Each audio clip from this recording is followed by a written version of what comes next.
I began paying attention to Katharine Hayhoe when her first book came out in 2009.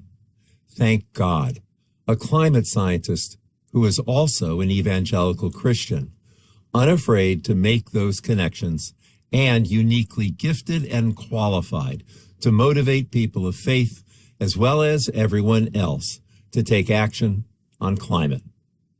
Katharine is an atmospheric scientist whose research is focused on understanding the impacts of climate change on people and the planet. She is the chief scientist for the Nature Conservancy and a distinguished professor and endowed chair at Texas Tech University. She has received numerous awards, honorary degrees, and recognitions for her work, including being named one of Time 100 Most Influential People and a United Nations Champion of the Earth.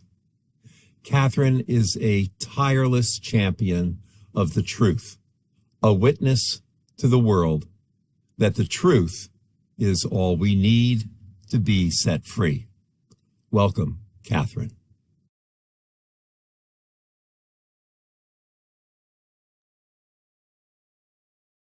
Thank you so much, Jim, and thank you everyone for all of this encouraging news that you have shared with us today.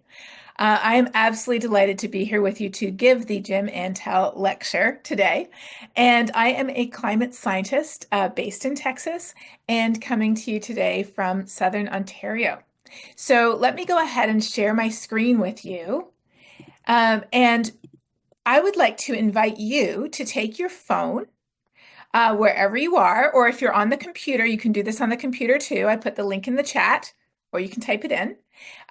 So with your phone, you can take a picture of the QR code, or you can type in the address pollev.com/Katharine on your computer or your phone.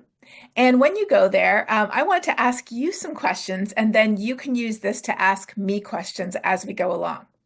So the first question I have for you is a very easy question, and many of you have already answered this question, but it's just fun to see your answers in a different way.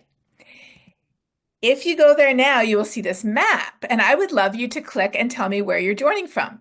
Now, if you are joining from outside the US, and I myself am just north of the border right now, just click on the place that you are outside the US. So if you're over here or up here or down here, just click outside. All right, it looks like we have a lot of people from all across the US and quite a few. I see a few there from the Maritimes and a few from over to the East, Europe or Africa. Excellent. And even from Hawaii. All right, so now that you know how this works, I want to ask you the next question. And the next question I have relates directly to what we just saw. I am very curious learning about all the amazing things that are happening in all the different UCC churches across North America and beyond. I am very curious to know how many of you come from creation or climate justice congregations. So my next question is, oh, I see people are just getting the hang of this. That's good. My next question to you is, here we go. Do you attend a creation justice church? You can say yes, you can say sadly you do not, and you can say I'm helping to create one, which is very, very encouraging and exciting. All right, it looks like we have, numbers are moving up and down here. We have about 28% who do attend a creation justice church. We have about 44% who do not, and we have 28% who are helping to create one, which is phenomenal. So this time next year, hopefully, the numbers of yes, I do could be as much as double, thanks to all of you who are helping to create a climate justice church. All right, so as we go along, I'm going to leave this open. And at any point, if you have a question, you can put a question in here. How do you do that? It looks like this. You can put a question in here, and at the end, I will remind you to look at the questions other people have asked and to give a thumbs up to the ones that you think are most interesting that you want me to answer. Because at the end, I will answer a few of the questions with the most thumbs up on this list. And it's up to you to do that. But let me begin here, since this is an Earth Day talk, with the very first time that I was ever asked to give an Earth Day talk. I thought, well, why don't I start with the definition of environmentalist? And if I went to Google, it gave me a definition of a person who is concerned with or advocates for the protection of the environment. And it gave me some words like conservationist, preservationist, ecologist, green, and nature lover, which are all good words. And then it gave me a second set of words: eco-activist, eco-nut, eco-freak, tree hugger. I was thinking, what? Where is this coming from? And then I Googled, well, who is an environmentalist? And these are the pictures I came up with. Now, what do you notice about all of the people in these pictures? The first thing I noticed was that, first of all, everyone in this picture is white. So it's suggesting that to be an environmentalist, you have to be white. The second thing I noticed is that every single person in here is a man, except for Rachel Carson. So immediately it says, okay, if you're a man and you're white, then if you count, let's see, we've got 1, 2, 3, 4, 50% of the photos here are of people with large beards. And thankfully, Bill McKibben is not in this group, nor is Al Gore, but the majority of people on this page are dead. So when we look at the model that the world has of people who care about our shared home, as this article said in Grist a number of years ago, environmentalism has been successfully cast as a fringe concern rather than the basic universal right of every man, woman, and child to have a safe and healthy air, water, food, land, sea, and natural places, not to mention economies based on security and sustainability rather than corporate profit and destruction. So what I'm highlighting here is the fact that our impressions, our perceptions of why this matters are very much askew.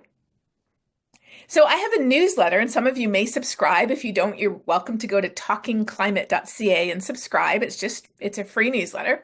And my newsletter this past week was called Isn't Every Day Earth Day? Right? Isn't every day Earth Day? Don't we live on this earth every day? Don't we depend on the air and the water and the resources that this earth provides to us every single day? So isn't every day a celebration? In fact, isn't every breath we take a celebration of this incredible world that we live on? So what is the problem? The problem is that we have been treating our earth for decades and even centuries as if it were flat and infinite. Now, you might say that sounds ridiculous. There's not very many people these days who are flat earthers, although there are some. Most of us would agree the earth is round, right? But we're acting as if it is flat and infinite. Why? Because we are using up the earth's resources 70% faster than they can regenerate. If everyone lived like the average person does in the United States, we would need 5 Earths to supply everyone's needs. Even countries that are more frugal, like Switzerland, the UK, or China, we would still need 2.5 to 3 Earths worth of resources if everyone lived like us. We are treating our Earth as if it is infinite and as if it is disposable. And because of that, we have created our own problems. We have created a pollution crisis where around the world, an estimated 9 million people die prematurely from air, water, and soil pollution every year. 9 million a year. 3 times more than die from malaria, AIDS, and tuberculosis combined.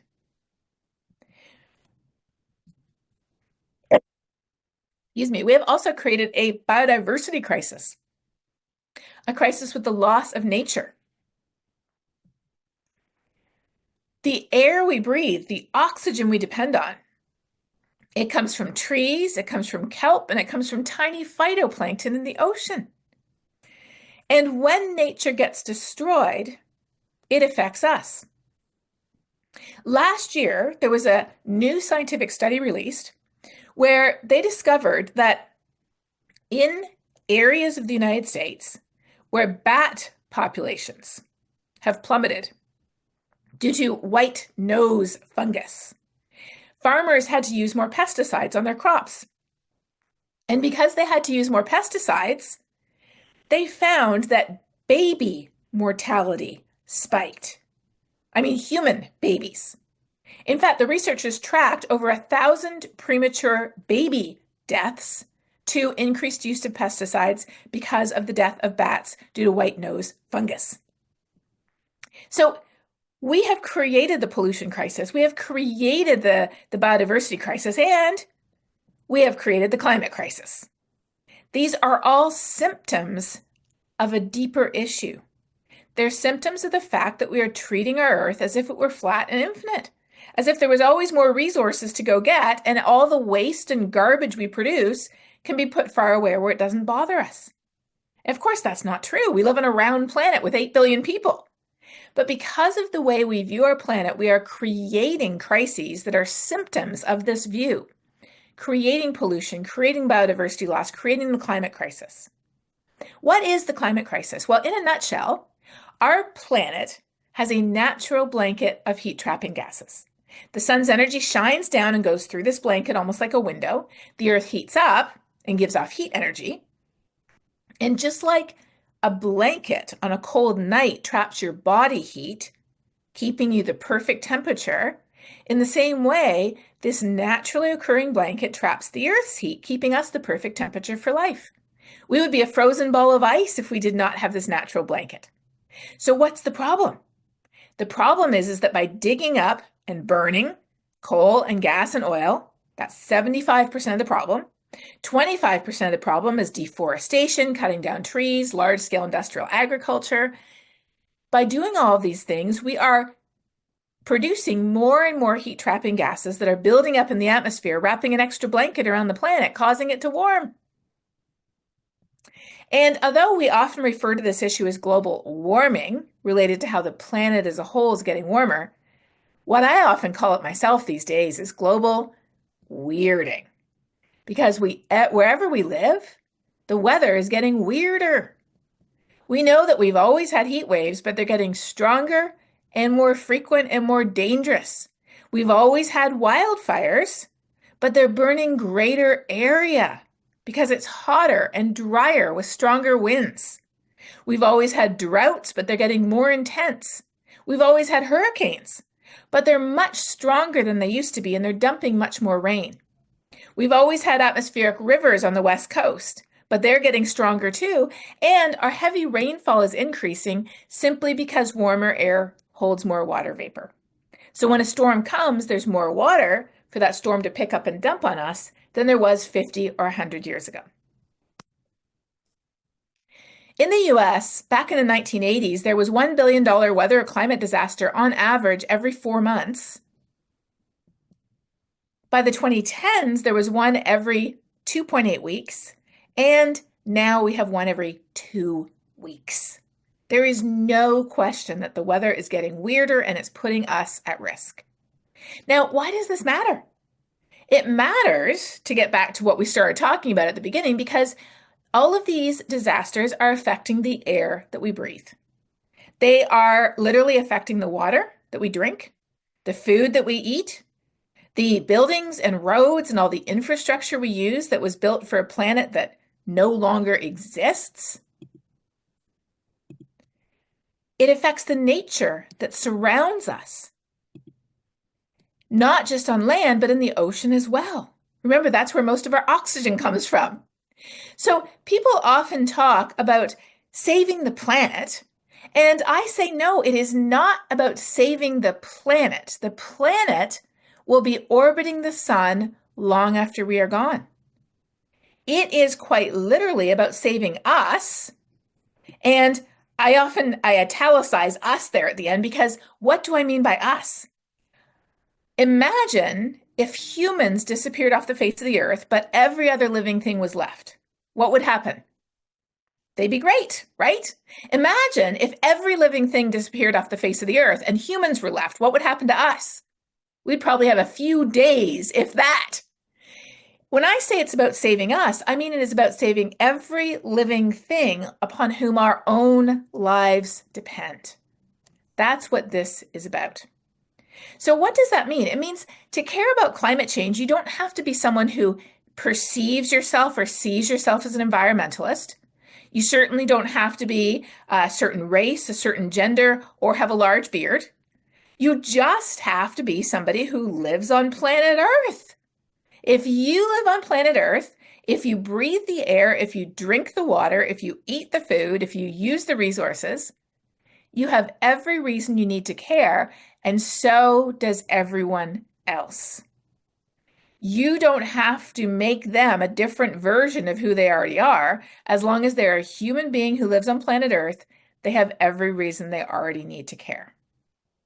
And that's really important because often we try to get people to care for the same reasons we do. So for us, as people of faith, one of the biggest reasons why we also care, in addition to being humans living on planet Earth, is because of what the Bible says. And in the first book of the Bible, Genesis, chapter 1, it says, God spoke and said, "Let us make human beings in our image to make them reflecting our nature for a reason. So that they can," and the Hebrew word here is rada, so they can rada every living thing that moves on the face of the earth. Now, what does rada mean? Well, elsewhere in the Bible, the same word is used in many places, and I'll just show you one example. This is talking about God doing this. And it says, "May he, rada, from sea to sea, to what? To deliver the needy, the afflicted, and him who has no helper, to have compassion, and the lives of the needy he will save." So this is very much the spirit of what this word means. And then elsewhere, of course, in the Bible, it talks again and again about the importance of walking in love, as we ourselves have been loved, by recognizing and distinguishing ourselves by love. The only thing that counts is when our faith expresses itself through love. And as the Pope said, and I could have so many things that Pope Francis said about this topic, but as he said, speaking on the topic of love, this is caused by the enormous consumption of, I talked about our wealthy nations that use multiple planets worth of resources, and the repercussions are falling in some of the poorest places on the planet. Climate change affects us all, but it does not affect us all equally. Neither does pollution nor the biodiversity crisis. When we look at who is most vulnerable, country by country, it's people who live in the poorest countries who have done the least to cause the problem in the first place. They're the ones who are most at risk.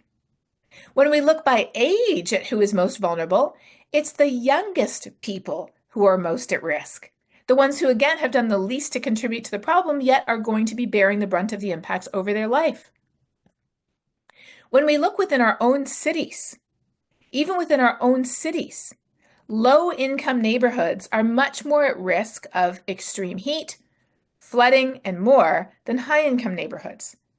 If the same heat wave hits the same city, a lower-income neighborhood can be up to 15 degrees Fahrenheit hotter, that's over 7 degrees Celsius hotter, than a higher-income neighborhood in the same city. And this is true for Canada. It is true for the EU as well. It's not just an American phenomenon. And the main reason is lack of green space due to historic racist redlining practices.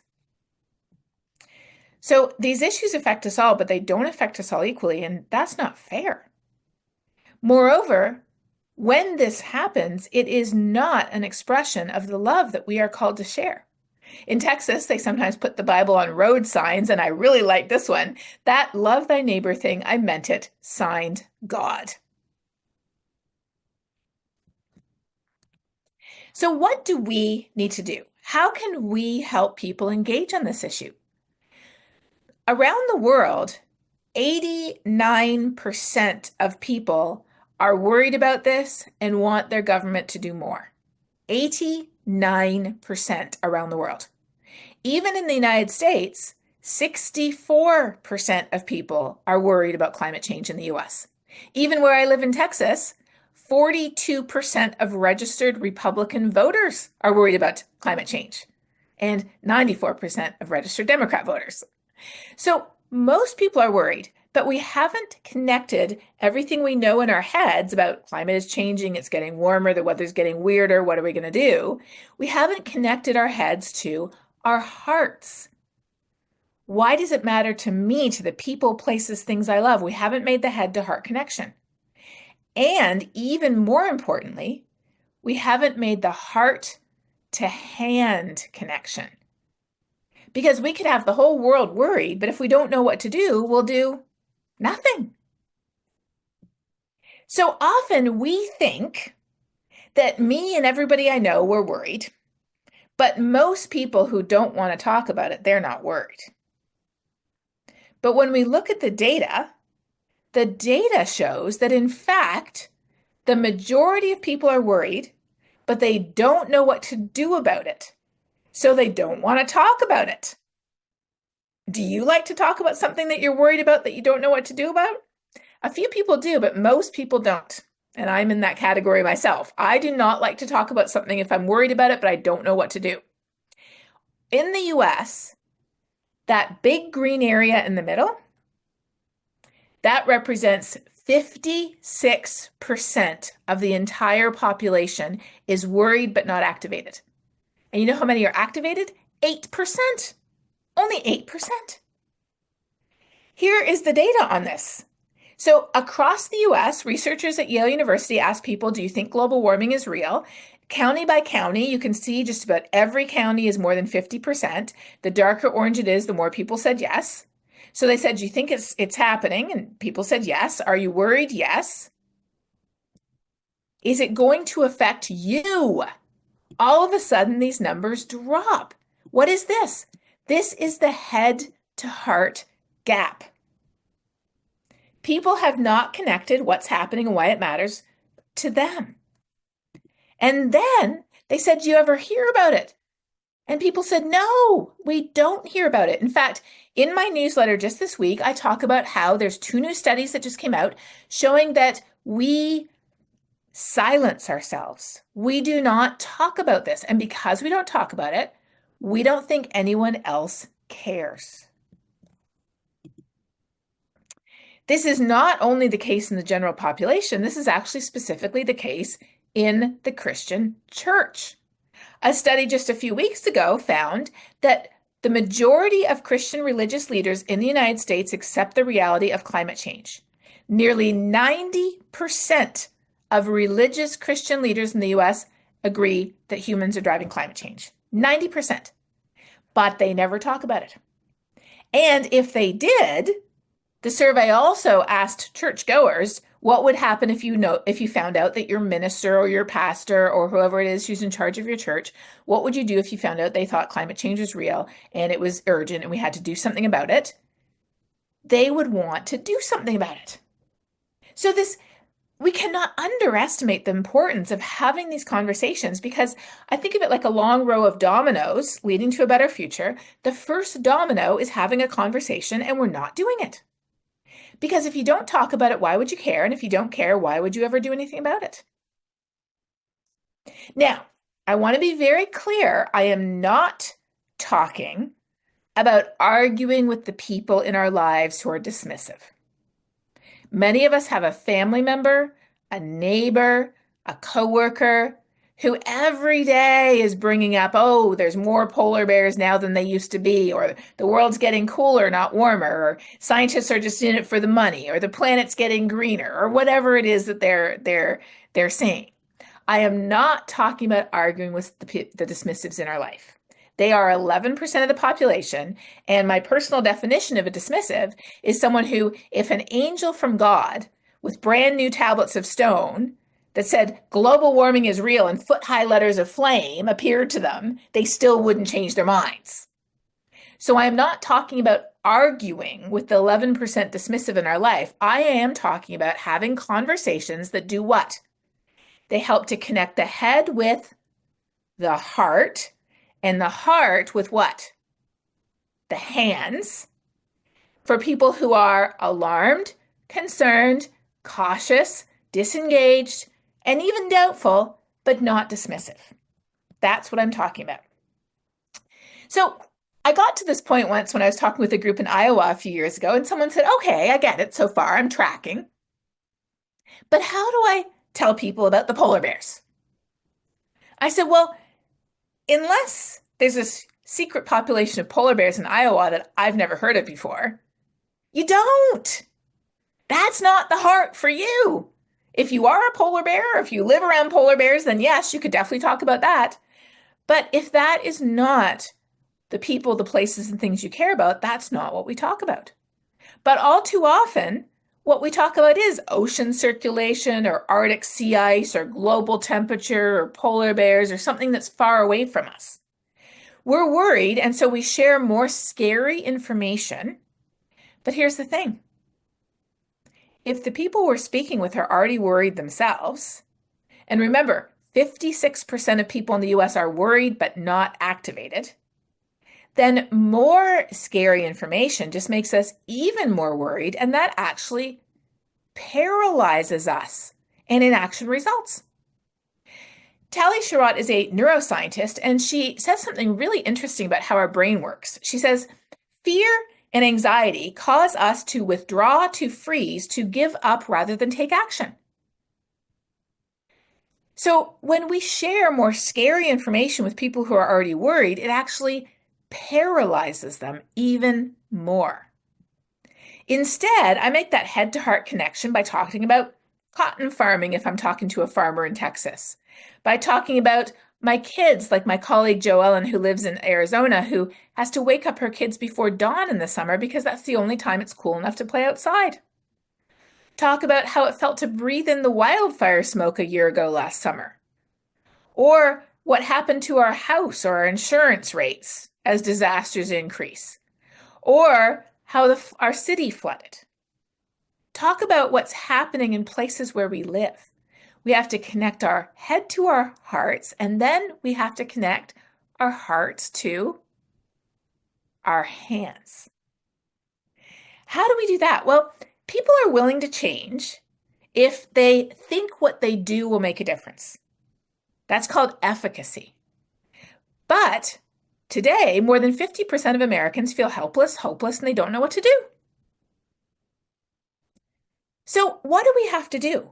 When climate changes and we get worried, what do we need to share? You know, we need to share heart and hands.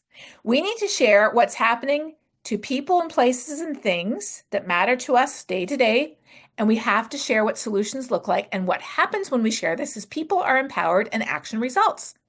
To go back to what the neuroscience says, it literally says the human brain is built to associate forward action with a reward, not avoiding harm. So reframe whatever your message is, and she's not talking about climate change here. She's just saying whatever you're talking about, reframe your message so the information you provide induces hope, not dread. That is the key to motivating people to act. So if you go now to the top of my Instagram account or my Threads account or my Blue Sky account or anything that I can put something online, if you go there, you will see this list of what the science says we can do with our hands. According to the science, the most effective things we can do are these 6 things. Start a conversation about why climate change matters and what we can do, head, heart, hands. Join a climate action group or congregation to amplify our voices. Consider where we keep our money. Even $1,000 in a bank account that invests that money in fossil fuels produces the equivalent carbon of flying from New York to Seattle. Spark ideas for change at work and school and church. Hold politicians accountable. Did you know that most politicians underestimate how much their constituents care because they never hear from them? Yep. And then take personal actions, but make those personal actions contagious by talking about them. As Bill McKibben, your last Antal lecturer, said, the most important thing an individual can do right now is not be such an individual. We are often obsessed with our personal righteousness and our personal carbon footprint. But what we have to realize is it isn't about us as individuals, it is about us together collectively sharing this home. We have to change how we think. But to change the system, it begins with each of us. And specifically, it begins with our voice. And there are people who know this. And one of the people who knows this more than anyone is Greta Thunberg. And she said once, the only thing we need more than hope is action, because once we start to act, hope is everywhere. I love talking about climate solutions that also give us cleaner air and cleaner water. Climate solutions that protect us from disasters, that improve our health, that provide energy that's more affordable, not less. In my newsletter this week, I talk about how Pakistan, which is a place where many people live in energy poverty, has installed more solar last year than the entire country of Canada in all of our history. I love to talk about how climate solutions reduce inequality, create healthy ecosystems and foodscapes, give us a better world. So that's why every week I share head, heart, and hands talking points with people through my newsletter. I always start the newsletter with good news, and then I share not so good news of ways that climate change is affecting us. And then I always end with something tangible you can do, the hands. Because we think of climate action often as this giant boulder sitting there with only a few hands on it. But once we start having a conversation, we realize there's millions of hands, and that giant boulder is already rolling down the hill in the right direction. And if I add mine, and if I use my voice to encourage others to add theirs, it will go faster. So we can use our voices. And the good news is many churches, many congregations, and many people around the world are already using their voices to help make this go faster. Sometimes the way we use our voice is by actually saying something. Sometimes it's by sharing something. Sometimes it's just by doing something that other people can see us doing. But when we look back in history, this is the encouraging lesson we see. Let me read this to you. This is something I wrote when the latest IPCC report came out, and they asked me, how do you feel about this 4-alarm fire report? I talked about the importance of hope and how we find it in action, but I realized something from history. I realized that our society has changed before at the scale it needs to change today. And when it did, it was not because a president, a prime minister, a CEO, or a big, rich, famous person decided it had to. Change did not begin with the King of England waking up one morning and deciding to end slavery, or the President of the United States saying, oh, it's Saturday, maybe women should get the vote. Or the National Party of South Africa saying, oh, let's just end apartheid. No, that is never how change began. It began when ordinary people of no particular power, wealth, or fame decided the world could and should be different. We know a few of their names: William Wilberforce, Elizabeth Cady Stanton, Martin Luther King Jr., Nelson Mandela. But there are countless others whose names we don't know. But they shared and supported and fought for those visions of a better world. They were people who had the courage of their convictions, who used their voices to advocate for the systemic societal changes needed. Those people, they were us. We are the people who've changed the world before, and we are the people who can change the world again. So once we realize that every single one of us has what we need to change the world, and it begins with our voice today, my only question is, what are we waiting for? Because we know God has not given us a spirit of fear. We have been given a spirit of power to act, of love, out of care for others, and a sound mind to make good decisions based on the information science gives us. So if this is what we have, what are we waiting for? Thank you.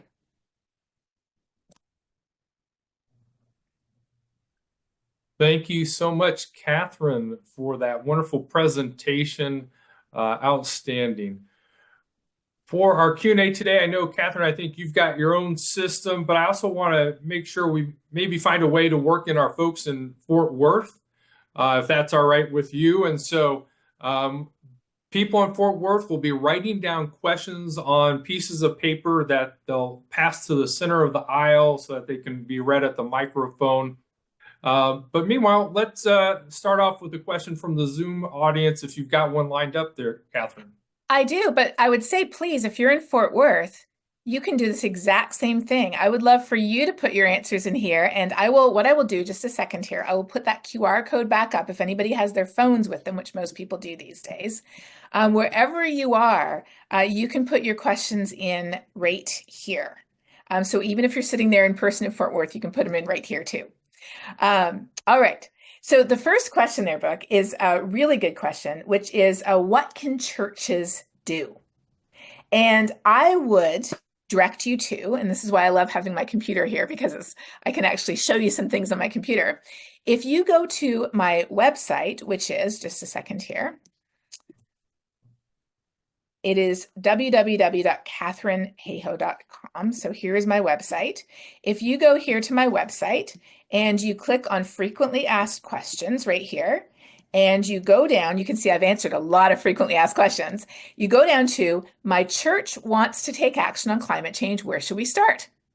So you click here and I have a whole list of things to do. Now, obviously, if you're UCC, starting a climate justice congregation is one of the most important things you can do.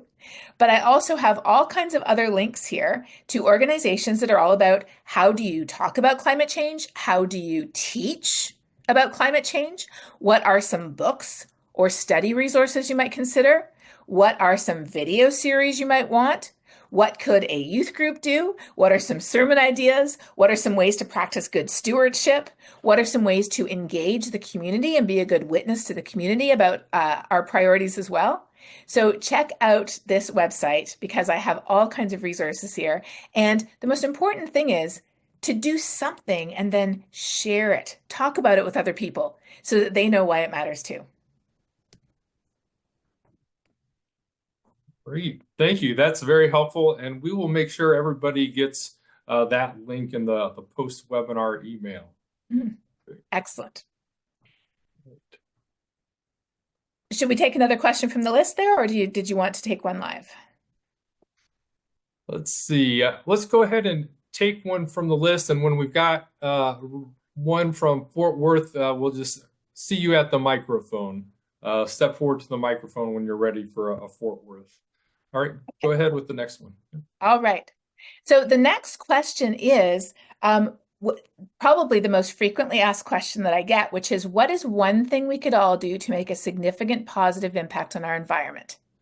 And that is such a common question that I mentioned before that if you go to my Instagram account, and I'll actually show you this right here. Let's see. If you go to my Instagram account, there we go. Or you go to my Threads account, or you go to my Blue Sky account as well. Here we go. And you just go down right here. The very first post that I have right here is my answer to that question. But let me dig a little bit more into this though. Often people expect that I'm going to say, eat more plants, or get solar panels, or bike or walk instead of driving. And all of those things are good things to do. But the most important thing any of us can do has nothing to do with our personal carbon footprint. Now, this is really hard to understand, so let me repeat this. The most important thing we can do has nothing to do with our personal carbon footprint. Why is that? Because even if all of us who could did everything we could to reduce our footprint, we couldn't get it down by more than 50% because of the system we live in. And many people don't have the resources to make those changes because they're more difficult than the status quo. And in some cases, they're even more expensive than the status quo. And when we look to history, that is not how systemic change happened either. Did abolitionists boycott sugar and cotton? They did, absolutely, because they wanted to live true to their values. But was that what ended slavery? It was not. Using our voices is the way that we individuals have catalyzed systemic change in the past. So that is why I love that quote from Bill McKibben here at the bottom. As Bill says, the most important thing an individual can do right now is not be such an individual. When we use our voice to engage others and help us together make changes and choices in our families, in our churches, in our schools, in our place of work, in our cities, in our states and beyond, that is when we start to change the system, and that is how we change the world. All right, thanks. I think our audience of Fort Worth is probably using your app, so let's keep on rolling with the questions coming to you through that. Sure. I'm just going to put my website link there in the chat if people are interested in the website with the frequently asked questions.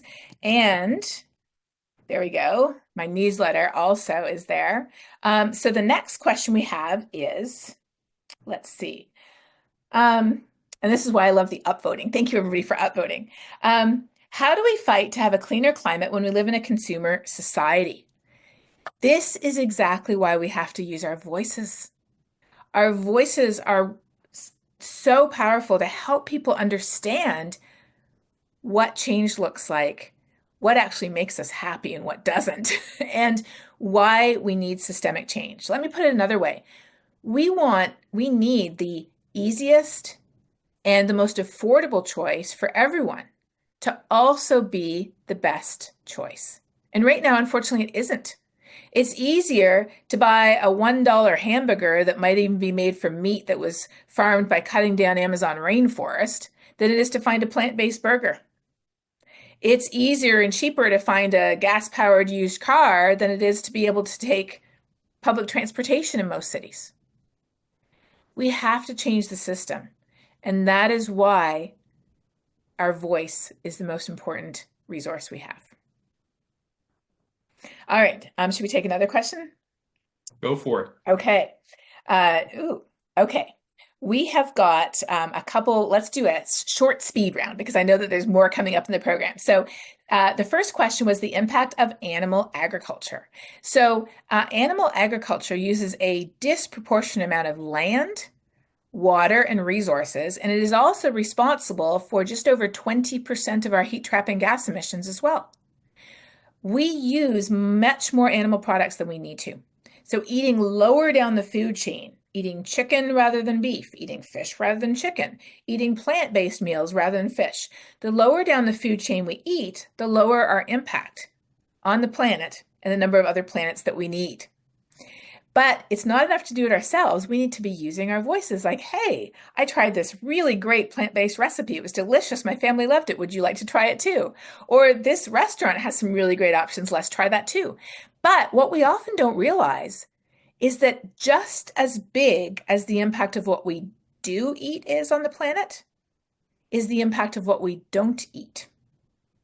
Food waste is a huge source of heat trapping gas emissions, because it decays and it produces methane, which is a very powerful heat trapping gas. If food waste were its own country, it would be the fourth biggest emitter in the world. So when we look at our food, what we eat, where it comes from, and what we do with what we don't eat is all part of that. And when we think of food waste, we waste enough food to feed 2 billion people every year, and 1 billion people every year go hungry. So when we look at solutions, I love to prioritize win-win-win solutions that actually feed people who are hungry and reduce food waste and use our resources more sustainably. That is a great example. Food is a phenomenal example of how we can make a real difference in people's lives and a real difference for the ability of the planet to sustain our lives at the same time. So what I want to do is I want to leave you with some more resources because there's a bunch of questions here that I have resources that answer. Somebody said, what's the best way to disarm a dismissive? The best way to disarm a dismissive is just say, I'm sorry you're wrong, but now we got to talk about something else because I'm not going to argue with you. Arguing with them makes it worse. It actually hardens them. And remember, they're just 11%. It's not about arguing with the 11%. It's about helping most people who are already concerned, but they don't know why it matters and what they can do, make that head to heart to hands connection. So I have a series called Global Weirding on YouTube. Now you know why it's called Global Weirding.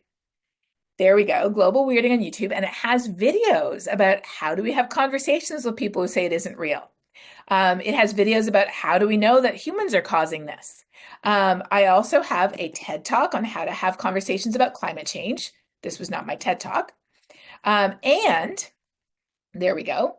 I also have my newsletter, which I shared with you before, but I will share again. Here it is. Here's the newsletter that's free and available.